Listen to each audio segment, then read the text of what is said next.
जानकी जीवन स्मरण जय जय राम.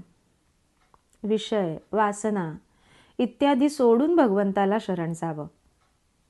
भगवंताचं अस्तित्व जिथे पाहावं तिथे आहे. भगवंताचं मर्म ओळखायला मी कसं वागावं हे प्रथम पाहावं. भगवंत आहे की नाही हे जाणण्याकरता आपल्याला बुद्धी दिली आहे. भगवंत निश्चित आहे हे काहींना अनुभवाने कळलं. आपण त्यांचं आप्तवाक्य प्रमाण मानलं. भगवंताचं अस्तित्व जर निश्चित आहे तर त्याची ओळख तरी कशी करून घ्यावी. बीजगणितामध्ये उदाहरण सोडवताना एक अज्ञात क्ष घ्यावा लागतो. उदाहरणाचं उत्तर येईपर्यंत त्या क्षची खरी किंमत काय आहे हे आपल्याला कळत नाही, पण तो घेतल्याशिवाय चालत नाही. त्याप्रमाणे जीवनाचं कोडं सोडवण्यासाठी आज अज्ञात असा भगवंत आपल्याला गृहीत धरलाच पाहिजे. त्या भगवंताचं खरं स्वरूप जीवनाचं कोडं सुटेल त्यावेळी आपल्याला कळेल. खरोखर जन्म मरणापासून मुक्त होण्याचा मार्ग जो आपल्याला दाखवतो तो खरा आप्त. भगवंताला सर्वात अधिक काय आवडतं हे संतांनी सांगून टाकलं.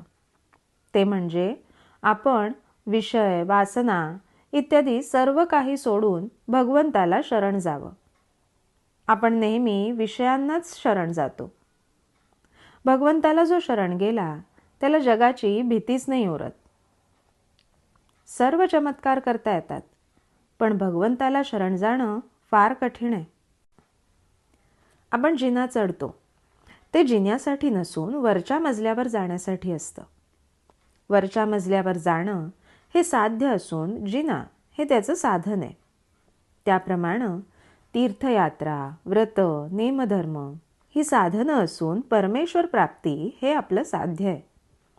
पण परमेश्वर प्राप्ती बाजूलाच राहिली आणि आपण साधनालाच घट्ट धरून बसलोय. याला काय करावं? मूळ भगवंत हा निर्गुण, निराकार आणि अव्यक्त आहे, पण मनुष्य त्याला आपल्या कल्पनेमध्ये आणतो.